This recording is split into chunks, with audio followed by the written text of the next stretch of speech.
There is a huge difference between those who have a side hustle and those who are full time successful freelancers. And so, in this video, we're going to go over what are the things that differentiate those two types of people. And if you're someone who has a side hustle and wants to become a full time six figure freelancer, this is going to be the action items that will set you apart. So let's start things off with mindset. I see a very distinct difference between a part time freelancer and a full time freelancer. The full time freelancer is in it to win it. They are super professional. You can just tell in their communication, the quality of their work. They're trying to make a living out of their freelancing career versus those part time freelancers. They're not taking it as seriously. Maybe they're even holding out for like a full time job. And you can just kind of tell by how they communicate, how they present themselves. I think one of the biggest misconceptions out there is that freelancers can't make much money. And this is something that Tyler and I realized pretty early on. Like, if you do it right, you can make a good living as a freelancer. You have to obviously be a high quality, top notch freelancer that sets premium rates, but it is possible and you can make a really good living as a freelancer. Yeah. So when it comes to mindset, this is probably the biggest differentiator. Okay. We can talk about skills, we can talk about portfolio, we can talk about location, but it all comes down really 80% of this is mindset. And someone that has a side hustle, they're doing it on the side because it's fun, that's fine. But people that want to become full-time freelancers, they don't just want to do it, they have to do it. It is a do or die sort of mindset. I know for me, when I was at my full-time job, becoming a freelancer was pretty much all I thought about. I was obsessed about it. I needed to make it happen because I knew becoming a freelancer was not an option. It just had to be done. And I was willing to kind of experiment and do whatever it was going to take to figure it out to make it happen. And that's sort of the mindset you have to have if you want to be a full-time freelancer. It is a mindset of I am going to figure this out no matter what. I'm going to figure it out. I'm going to run into this wall as many times as I have to until it breaks. And that's the kind of the difference between the person that has the side hustle and a full-time job and the full-time freelancer. You need to really have a hardcore mindset. It is not for the faint of heart.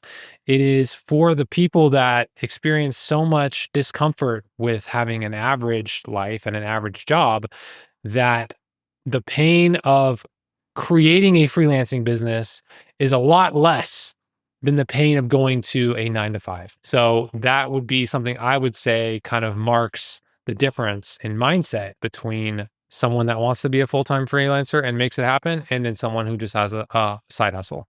100%. It's almost like you have to get over this hill. It's an upward battle until you make it over the hill, until you get to the other side. I was talking to a friend of mine a couple weeks ago, and she just went freelance, full-time freelance. And she was like, wow, like you really got to have the stomach for this. You really got to hustle and push. And I was like, yeah, like that's the game. That's what you're signing up for. But, once you get over this hill, you're going to have a lot more time freedom. You're going to build up a roster of clients. You're going to be able to choose projects that you want and set those rates that seem fair to you. So it's worth it. There's just a little bit of a struggle at the beginning. Yeah, so just to recap on the mindset side of things, it's really a do or die mindset versus a dabbling, having fun, experimenting mindset. It is a sink or swim situation. And that's the kind of mindset you have to have if you really want to make this work and become a full-time freelancer. But let's segue into our second point, which is time management. People that are full-time freelancers have much different time allocation skills than those who dabble and have a side hustle. So talk to me about how full-time freelancers use time. Where do we even start? So, from a time management perspective, it becomes pretty crucial if you want to become a full time freelancer to manage your time and manage it wisely. You have full freedom and full flexibility when it comes to your schedule, which can be a little bit daunting at first. And if you don't work hard to add in discipline throughout your week, you're going to lose track of time. You're going to lose track of important tasks. So, we would always recommend time block. Time block your schedule so that you're working on the most important tasks so that you can survive as a freelancer. So, time management is such a crucial skill. Like, I would say it's a do or die skill set. You have to be able to manage your time. Yeah, and we're not even necessarily talking about those who have successfully transitioned to becoming full-time freelancers. We're also talking about those who are hardcore about becoming successful full-time freelancers. So what that means is if you have a 9 to 5 and you want to become a full-time freelancer, you need to be allocating a lot of time and you need to know exactly where your free time is going, okay? If you are trying to get out of that trap, the 9 to 5 trap, it's going to take massive time sacrificing. It's going to take massive time awareness, which is actually sometimes even harder than allocating time, is being aware of where time is going in the moment. But basically, if you want to be a full-time freelancer, get used to sacrificing a whole lot of your free time. Throw your free time out the window. You know, you can give yourself a little bit of relaxation here and there, but for the most part, when you compare your time allocation to a regular 9 to 5er, it's going to be a lot of sacrifice. It's going to be you grinding on the time that you have because when you have a 9 to 5, you have a whole lot less time than the full-time freelancers, but you still have to use it extremely well. And so when that clock strikes 5, you're back on the clock now on your side hustle, turning that into a full-time job as a freelancer.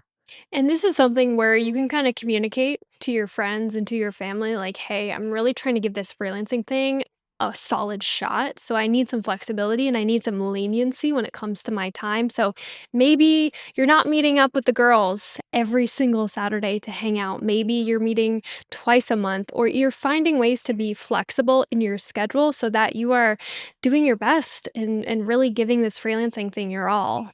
Yeah, I think this is where who you choose as a partner is extremely important because if your significant other is not on board with the sacrifices that you have to make in order to get your freelancing business off the ground, well, that's going to be extremely difficult to live through and it's going to cause you to get off of your mission. That is kind of the struggle that a lot of people have is that even though they might have the personal ambition and the willingness to sacrifice that time, the people they live with might not be okay with it, or the people they live with might be constantly trying to pull you away from your side hustle.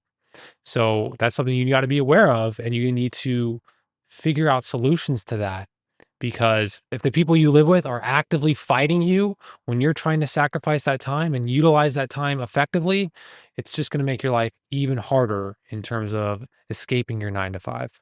I know, what do they say? Whoever you decide to do life with is like the number one most important decision of your life. It's the person that you're going to be with for the rest of your life. And so if they are not on the same page as you, if they're not a team player, if they're not willing to like join you on this journey or at least support you to that extent, then it can make it pretty difficult. And the other thing I'll say is I would recommend doing a time audit. So let's say you do have a 9 to 5, you're doing a little bit of this part-time freelancing, just do a time audit. When are you going to the gym? Are you spending time working out? Are you spending time making meals? Like there's ways that you can be efficient throughout your week and free up extra time by just making some small optimizations here and there. And that brings me to our next point, which is what is the freelancer's main problem? Obscurity is usually your main problem. People not knowing who you are, what you offer, that is usually the freelancer's biggest problem. And so when it comes to the freelancer who has a side hustle or the freelancer who is full time, the way that they view leads, the way that they view the top of their funnel is often very different from each other. So when it comes to the 6 figure 7 figure full time freelancer, they understand that the top of their funnel is extremely important and they're constantly focusing on the top of their funnel. How do people discover me? How do I get my service out there? How do I make sure people know that I'm offering a specific service? And how do I differentiate my service from everyone else so that the people that see my offer actually continue down that funnel and decide to check out my website or decide to actually reach out to me. So, people that are full time freelancers, they place a whole lot of focus on optimizing their funnel. And that's where this concept of hustle comes from because you have to continue to hustle, continue to grind, make sure you're getting your name out there, you're setting up coffee meetings, you're doing all the things to make sure you're getting as many leads into the top of funnel as possible. And this is honestly the beauty of Upwork. I mean, for me personally, I wasn't able to go part-time to full-time without Upwork. The second I became top rated, all of a sudden, I had a bunch of leads coming in my way, and I didn't have to spend that time prospecting, networking, getting my name out there because they were coming to me, and so that helped me, like, cut my prospecting time in half, so therefore I was able to do more work and then make more money. Yeah, I know you mentioned the idea of hustle and grind. I think those two words have kind of been played out at this point when it comes to freelancing. I think people are kind of tired of, oh, you got to hustle, you got to grind. You do have to hustle and grind, but you need to be smart about it. You can hustle and grind and send 1,000 cold emails, or you can invest your time into building your Upwork profile and creating a system where you climb the ranks on Upwork and now the leads are coming in automatically as you sleep. One of those things requires maybe the same amount of effort as the other, but has way better results. So it's not just about hustling and grinding, it's about hustling and grinding on things that have high leverage, things that actually have a long term play, will get you results per hour spent. Full time freelancers, they understand that effort does not equal success. They understand that effort in the right places is really what matters. Thinking about where is the best use of my effort. I'm not just going to put as much effort into something as I can.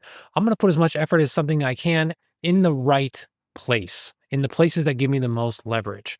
And Upwork is one of those tools that you and I have discovered has extreme leverage if you use it right. Massive leverage in terms of people finding us, going down the funnel. All those reviews give us social proof, all the badges give us social proof.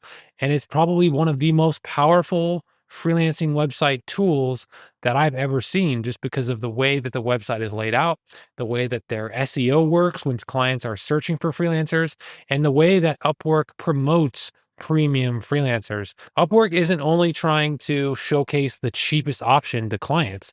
Upwork is actually actively promoting premium options to clients. And guess what? There's a lot of premium options on there as well. So, yeah. So, when it comes to lead generation and thinking about leads, the part timer, they just kind of throw their effort everywhere. They'll send cold emails, they'll post on social media, they'll kind of just do whatever comes to their mind in the moment. Whereas the full time 6 figure, 7 figure freelancer, they are applying their effort and they're grinding it out on things that have massive leverage. So let's talk about the last point. So, a full time freelancer is going to charge premium rates, but that's for a reason because they deliver quality work. There's reasoning behind their premium rates. But this also goes into the fact that they understand they only need a few high quality, high value clients to make 6 figures as a freelancer. So they're not worried about what 90% of the market is doing. They're focused and they're honed in on landing the right clients that will pay their premium rates. Yes, this is a massive difference between the side hustler and the full time successful freelancer. Understanding the Pareto principle, which is all you need is to focus on the top 20% of anything to get 80% of the results. So, what that means in freelancing is don't worry about what 80% of freelancers are doing. Don't worry about what 80% of clients are buying. Focus your efforts on the top 20% of the market. That's where 80% of the money is. Okay. That's where you're going to make your money is on the top 20% of clients. So, what you're doing is you're not positioning yourself as an option for everyone. You don't care that not everyone can afford you. You don't care that your service isn't exactly perfect for every client out there. You're not a generalist. You are a specialist focused on serving the top 20% of any market. So, like Jessica said, You don't need a million clients to make your monthly rent. You don't need a million clients charging you $5 an hour to hit your monthly quota. All you actually need is one or two or three high-end clients paying you 1,000, 2,000, $3,000 per month to make a really good living. So that's a huge difference between those two freelancers. So, truthfully, in order to survive as a full time freelancer, you are going to have to provide a premium service. Therefore, you're going to have to keep your skills in check and you're going to have to make sure you stay in that top 10 to 20% of all freelancers out there so you can keep charging these premium rates. Yeah, it's one thing to understand that you should go after the top 20% of clients and be specialized, but it's an entirely different thing to know that your skills are in that top 20%. You are the premium option freelancer. So you are constantly, if you know that you're not in that top 20% skill set wise, portfolio wise, profile wise, you are putting your time and effort into getting yourself into that category. Whereas the person who has the side hustle, they're not using their time to sharpen their skills. They're kind of willy-nilly using their time to send cold emails, to post on social media. If you're trying to be a top tier freelancer, you understand that you have to be in the top 20% compared to your peers, compared to your competition. And so if you're not, you're spending all of your free time to get into that category. And the other thing is, if that is too difficult for you to get into that top 20%, you are adapting, you are changing your niche, you are moving to an area where you can be in that top 20%. You are not fighting a battle that you cannot win. So you're in the top 20%, but you're also adaptable if you think that you can't maintain your position in that market. So, we're really hoping that this serves as motivation, especially if you are a part time freelancer and you're dreaming of becoming a full time freelancer. Keep at it. Take everything that we mentioned in this video to heart, put it to the test, take action because it's possible. It's 100% possible. And I remember first starting out as a part time freelancer, you sometimes you go through rough patches and you're like, oh, maybe I should just go back and get a 9 to 5. But I'm telling you, if you can lock in and just continue to push, you are going to make it on the other side of that hill and you're going to be able to make more money than you did at any sort of 9 to 5 because now you have time freedom. Now, if you're doing it right, what you're producing is not tied to an hourly amount. So, therefore, it's a little bit more scalable and you can make a little bit more money. I just want to bring up one last point that I heard through a networking event a while ago. And from a hiring manager's perspective, you kind of have to decide, do I want to go the employee route or do I want to go the freelancer route? Because once you decide to go the freelancer route, it's very, very rare that you're going to be able to translate your skill sets back to the employee side of things. So, if you're committed to being a full-time freelancer, you gotta run with it and you gotta own it. So, just to recap, some of the things that we've identified that separate the full time freelancer from the part time freelancer is number one is your mindset. That is a massive one. Your ability to be a time management pro, your understanding of leads and how to optimize the top of your funnel so that people actually know you exist, and your ability to position yourself as the premium option and to go out there and find high end clients that are in the top 20% of the marketplace, which is where 80% of the money is to be made. So, do you agree with these things? Do you disagree with these things? Let us know if there's anything that we missed that really identifies the pro from the amateur. And if you are looking for some freelancing coaching, we have an Upwork coaching program. If you're interested in that, feel free to send me an email and we can talk more about that. Otherwise, if you have any topics you'd like us to cover, let us know in the comments and we'll see you in the next one.